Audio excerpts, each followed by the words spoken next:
Est-ce que vous pensez-y pas qu'une des libérations qui presse le plus au Québec, ce serait-il pas la libération de la femme?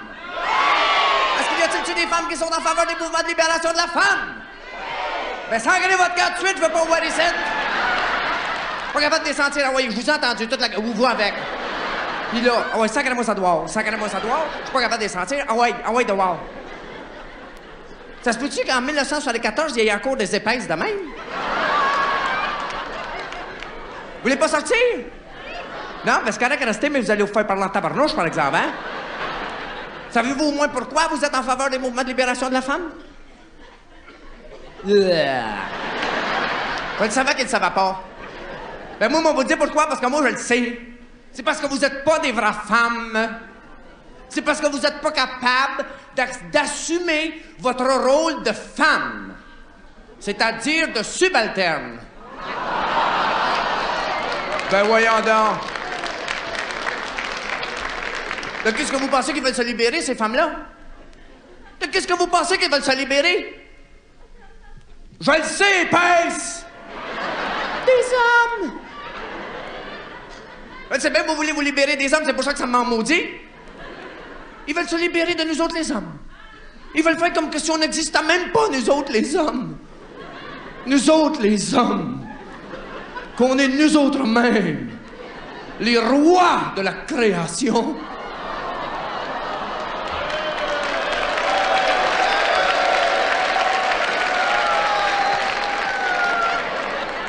Ben, je veux dire que s'il y a des femmes de même, c'est des épaisses de niaiseuses qui comprennent rien. Ben, s'il rallumait les lumières, vous verriez que j'ai raison. Parce que soyons honnêtes, nous autres, les hommes, on est tout l'univers de la femme. Nous autres, les hommes, on est comme qui dira la seule raison de vivre des femmes. Sans nous autres les hommes, vous autres les femmes, vous pourriez pas rien faire. Vous pourriez même pas faire d'enfants. Non, mais je le sais, vous, que ça fera votre affaire. Vous avez vu la fraise quand tu allumes la lumière. Non, mais elle, c'est justement le genre pour être dans des mouvements de libération de la femme, elle. Elle, sa cravate pis sa petite copine. Non, mais ça, c'est encore pire, ça. Ça, c'est encore pire parce que ça, c'est même pas des vraies femmes, ça. Ça, c'est des femmes qui non seulement veulent se libérer de nous autres, les hommes. Ça, c'est des femmes qui voudraient prendre notre place. Ils voudraient être des hommes. Moi, vous dire quelque chose, madame, il vous en manque encore un petit bout.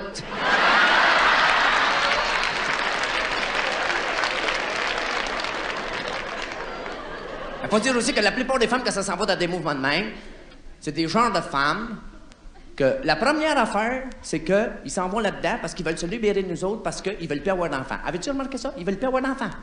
On n'a plus d'enfants au Québec. On a le plus beau taux de natalité dans le monde. Nos femmes veulent plus d'enfants.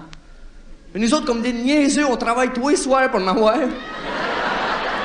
Travail puis travail. Eux autres, ils n'en veulent plus. Il paraît que c'est bien du trouble avoir des enfants. Il paraît que c'est une job avoir des enfants. Voyons donc. Que c'est ça, avoir des enfants?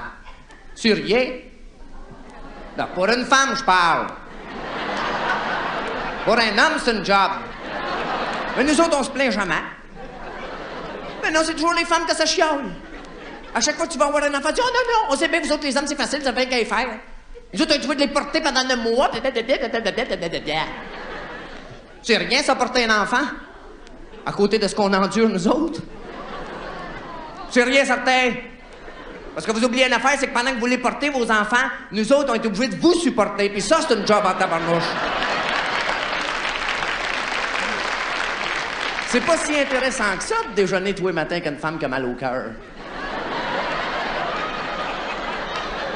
Non, mais pour ça qu'on dirait que plus qu'ils sont en famille, plus qu'ils ont besoin d'affection, tu sais. C'est comme que si le besoin d'affection grandissait avec le tour de taille. Les derniers mois sont toujours assis-toi. Donne-moi un petit bec-ci, donne-moi un petit bec-là. Je sais pas si vous avez déjà essayé d'embrasser ses joues une femme enceinte de 9 mois, mais il y a qu'une manière, il faut passer par en arrière. Non, mais dans le fond, qu'est-ce qui leur fait le plus peur à ces femmes-là, moi, vous le dire, moi, c'est le traumatisme de l'accouchement. Tu sais, ils ont peur d'accoucher. C'est rendu que de nos jours, quand une femme accouche, il faudrait que tu lui donnes une médaille, tu sais. J'ai eu un enfant. Comme si c'était la première fois que ça arrivait dans le monde, tu sais. Ils ont peur de ça. Pourtant, y a-tu quelque chose de plus naturel? Y a-tu quelque chose de plus ordinaire que d'accoucher? Hein?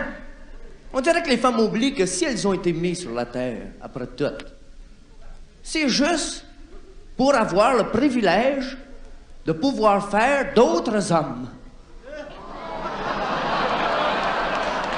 C'est vrai. C'est pour ça qu'accoucher, c'est si facile pour eux autres. Parce que quand on y pense sérieusement, qui souffre le plus dans l'accouchement? C'est nous autres, les hommes. Oui, certain, parce que nous autres, on souffre psychologiquement. Puis c'est bien plus dur. Pour une femme accouchée, c'est rien. Je le sais, ma femme en a eu 4 enfants. Au premier, là, j'y étais qu'à l'hôpital. J'y étais. Ils l'ont mis sur une barouette, alors je fais 3 4 fois que c'était fini. A même pas eu le temps d'y penser. Ça fait bien trop mal. C'est vrai, il rentre dans la salle d'accouchement, la bonne femme se garoche les pattes en l'air. Ploup, un petit. Viendrez pas me dire qu'ils sont pas habitués. Passe la moitié de leur vie, pattes en l'air.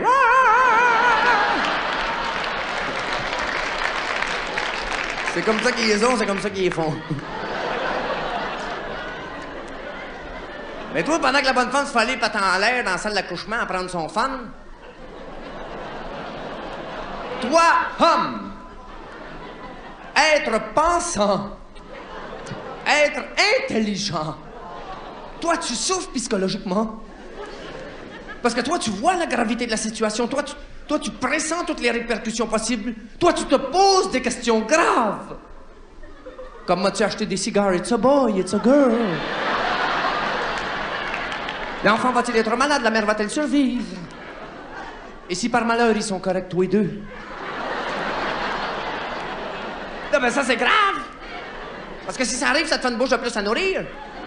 Parce que ça, c'est une autre affaire que les femmes oublient, c'est que nous autres, les hommes, on est obligés d'aller gagner la vie, nous autres. Nous autres, on est obligés d'aller travailler, nous autres. Des 4-5 jours par semaine, des 7-8 heures par jour qu'on travaille. C'est ça qui différencie foncièrement l'homme de la femme. C'est que l'homme travaille, lui. Non, je le sais qu'est-ce que vous faites dans les maisons. Vous pensez c'est du travail. Mais j'ai des petites nouvelles pour vous autres. Non, mais on appelle ça du travail, ben. C'est juste parce qu'on n'a pas trouvé d'autres mots pour encore. Non, mais c'est une sorte de travail, tu sais, mais... C'est du travail tellement nono, hein? La preuve, c'est que n'importe quelle nouille est capable de faire ça, hein? Non, c'est du travail tellement bas. Yeah. C'est du travail tellement bas qu'il n'y a pas un homme qui s'abaissera à faire ça. T'as pas besoin d'être bien brillant de peser 5 pitons de machine à laver, hein? T'as pas besoin d'être Einstein, séparer les grandes assiettes avec les petites, tu sais. Ça, c'est un couteau, ça, c'est une fourchette. Je pense m'en mettre mon assiette entre les deux. Nous autres, on travaille avec notre tête. Quand on arrive au bureau le matin, les problèmes nous assaillent. Ah oui, tout de suite, il y a des grandes réunions, puis là, on décide des affaires importantes, comme à quelle heure m'en prendre mon break? Où c'est que m'en aller dîner? C'est important, si tu vas dîner, ça peut changer la face du monde. En tout cas, ça peut changer la tienne.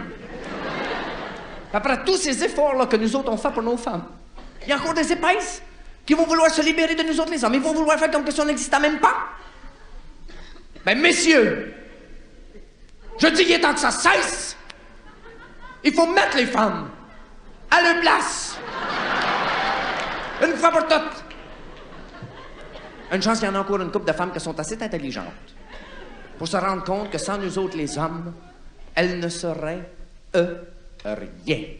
Il y a encore une couple de femmes qui sont assez intelligentes pour se rendre compte que si elles peuvent faire des affaires, c'est des affaires que nous autres, les hommes, on pourra mieux faire, mais qu'on se retient de pas faire, juste pour qu'elles puissent les faire. Et que par le fait même, elles puissent s'épanouir. Mais malheureusement, trop peu de femmes sont assez intelligentes pour se rendre compte des centaines d'efforts quotidiens qu'un homme doit faire pour que sa femme, de temps en temps, puisse croire qu'elle est utile à quelque chose dans la vie. C'est effrayant, ça n'arrête pas de la journée, puis ces épaisses-là s'en aperçoivent même pas. Ça commence tout de suite le matin. Parce que vous oubliez peut-être une affaire, mesdames. C'est que nous, hommes,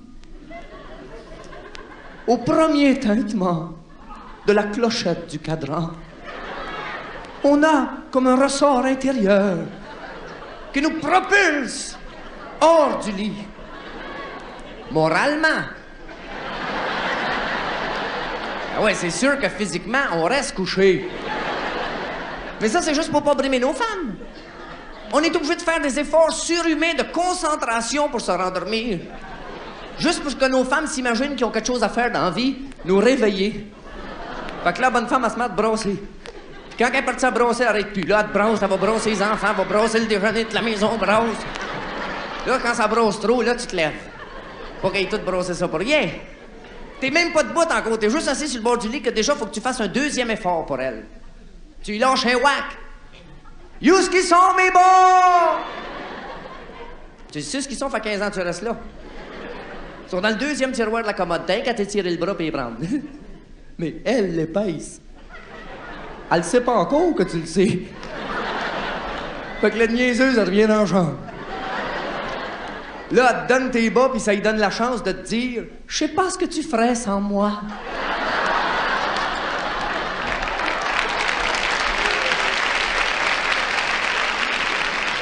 Puis après, faut que tu ailles manger le déjeuner qu'elle t'a fait. Bon, pas bon. Puis en plus, en mangeant, faut que tu fasses un autre effort. L'effort de toujours rester le nez dans ton assiette, jamais lever les yeux. Parce que si tu lèves les yeux, peut-être tu vas voir l'horloge sur le mur, puis ça sera pas bon. Parce que si t'aimes ta femme, si tu veux qu'elle se sente utile, il faut que tu lui laisses la chance de te dire, tous les matins, au moins 5-6 fois, « Tu vas pas l'heure, tu es en retard! Tu vas pas l'heure, tu es en retard!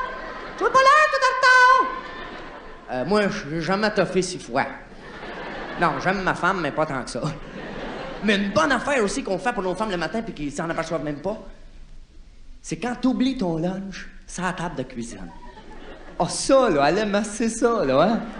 Là, elle peut courir après toi sur le trottoir, toutes les voisins la way. Ah, moi, quand je réussis à tout faire ça pour ma femme le même matin, je pars travailler fier de moi. Ah oui, je me dis, mon gars, tu peux être fier de toi, tu as bien commencé sa journée. Ça, c'est rien. C'est rien parce que c'est le matin, t'es phrasé dispo. Le plus pire, c'est le soir. Parce que le soir, t'es fatigué le soir. T'as travaillé toute la journée. Le soir, tu voudras te reposer. Tu voudras penser à rien. Fait que tu penses à ta femme. Puis là, au lieu de prendre les quelques heures de repos auxquelles tu as droit en tant qu'homme, toute la soirée, t'es obligé de te concentrer. T'es toujours obligé d'être sur le qui-vive pour trouver des affaires à faire à ta femme pour qu'elle se sente utile même le soir. Ça a l'air de rien, mais ça demande bien de la journée, Gwen. Parce qu'il faut que tu penses tout le temps. Faut que tu penses, faut que tu penses, faut que tu penses, faut que tu penses. Comme par exemple, si tu sors quelque chose, il faut que tu penses à pas le resserrer. Non, si tu lis ton journal, il faut que tu penses à le laisser traîner à terre après pour qu'elle le ramasse. Si t'aimes vraiment ta femme, tu l'éteins un peu partout, t'en mets dans le passage, c'est bon. Qu'elle couraille un peu, ça l'occupe plus longtemps. Faut que tu penses à te salir le plus de linge possible. Le lavage de leur passage, c'est à moitié de sa vie, non pas toute la semaine.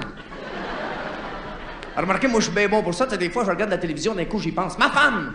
Je me dépêche, je m'en vais dans l'hangar, je travaille pas, me frotte sur le mur, me salir, bah. Là, je rentre, change de chemise, change de culotte, la bonne femme est de bonne humeur, ça y fait un l'autre de blanc, un l'autre de couleur, tout est parfait. Remarquez que s'il y avait rien que des hommes, il n'y aurait pas de problème. Parce que nous autres, on est intelligents, nous autres, on pense. Ça fait qu'on pourra toujours trouver des affaires à faire à notre femme, toute la journée, toute la soirée, même toute la nuit, si elle voulait.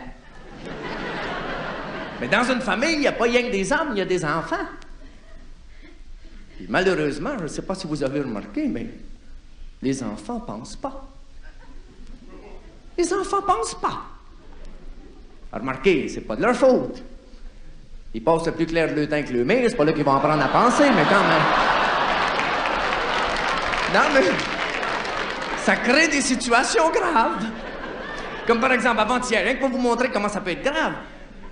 Ma plus vieille, elle vient juste d'avoir 11 ans. Hein? Rien que pour vous dire comment est-ce qu'elle pense pas, ça veut dire qu'est-ce qu'elle a fait? Elle a fait son lit elle-même. Elle vient juste d'avoir 11 ans. Je dis, tu folle, toi? Tu viens juste d'avoir 11 ans? Tu fais ton lit toi-même. Tu viens juste d'avoir 11 ans, t'as déjà oublié que t'as une mère.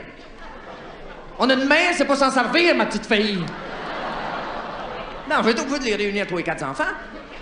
Je dis que j'en pogne plus un à faire des foleries de même dans la maison ici. Vous allez collaborer avec votre père. Il faut qu'on fasse des efforts ensemble pour trouver des affaires à faire à notre mère. Si on n'en trouve pas assez à faire, cette femme-là va faire une dépréciation nerveuse. Non, mais ça sera pas correct parce que dans le fond, c'est pas de sa faute à elle si c'est une femme, elle n'a rien d'important à faire dans la vie. Mais, parce que vous, les enfants, n'ont pas de cœur. Ils n'ont pas de cœur. C'est parce qu'ils sont mal élevés. J'ai pas besoin de vous dire qui c'est qu'ils élèvent. Non, parce que si nous, les hommes, on pouvait élever nos enfants, nous autres mêmes, je vous garantis que ça changerait. Mais on n'a pas le droit. Puis ça, c'est une des plus pires affaires, parce que tout ce que je vous ai compté là, c'est rien que des affaires qu'on est obligé de faire pour nos femmes. Mais le plus pire, c'est tout ce qu'on n'a pas le droit de faire. Surtout la fin de semaine. Parce que nous autres, on travaille à l'extérieur 5 jours par semaine. Il y a juste la fin de semaine qu'on peut rester à la maison. Puis le vendredi soir, quand on s'en va chez nous, on rêve. On rêve. À tout ce qu'on aimerait faire le samedi puis le dimanche. Comme s'occuper des enfants. Partager leurs jeux. Faire un peu de cuisine, raccourcir un rideau. N'importe quoi pour briser la monotonie du travail quotidien. Mais t'as pas le droit. Si t'aimes ta femme, faut que tu lui laisses tout faire ça pour qu'elle se sente utile. Toi, tout ce que t'as le droit de faire le samedi puis le dimanche, c'est t'écraser devant la télévision puis watcher des maudites affaires plates comme le hockey puis le football puis le baseball puis le quai. C'est une vie, ça! C'est tellement dur, hein? Que j'ai des chums qui t'offrent même pas toute la fin de semaine chez eux. On va vous en donner un exemple. Comment que c'est dur? On va vous en donner un exemple. Il y a à peu près 2 semaines, je suis après watcher la game, tu sais, j'étais rendu à la 3e période. D'un coup, ma plus jeune rentre dans le salon. Ben, je me rappelle pas de son nom, là, mais je sais que c'est la plus jeune. Elle avait son petit bulletin des mains, tu sais. Elle s'était approchée de mon lazy boy. Elle dit, papa, regarde. J'ai reçu mes notes de l'école. Ah, ça m'a pogné au cœur.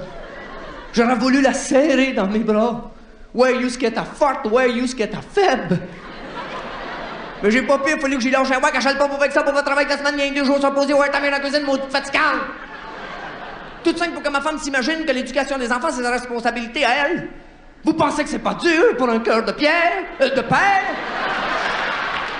Après tous ces efforts-là, il y a encore des épaisses qui vont vouloir se libérer de nous autres les hommes. Ben, mesdames, messieurs, posez-vous la question sérieusement.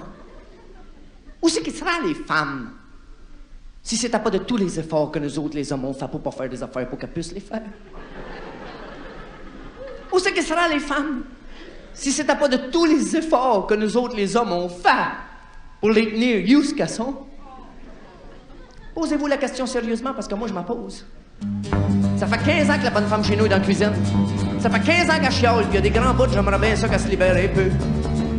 Elle me fait mourir, elle se plaint tout le temps. C'est l'ordinaire, c'est les enfants. Sa vie passe à faire la vaisselle. A jamais le temps de s'occuper d'elle. Le soir est tellement fatigué, quand même pas le temps de s'occuper de moi. À 11h, elle est déjà dans le lit, moi j'attends qu'elle soit endormie. Elle me fait mourir avec ses problèmes. Elle manque de tout, c'est pas pour elle-même, non, parce que dans le fond, elle se contentera de rien. Une petite robe, un petit sac à main, des petits souliers pour aller avec, des petites bottes pour ses petits pieds secs. En retour, elle me donne tout ce que je veux, des bons petits repas, des petits morveux.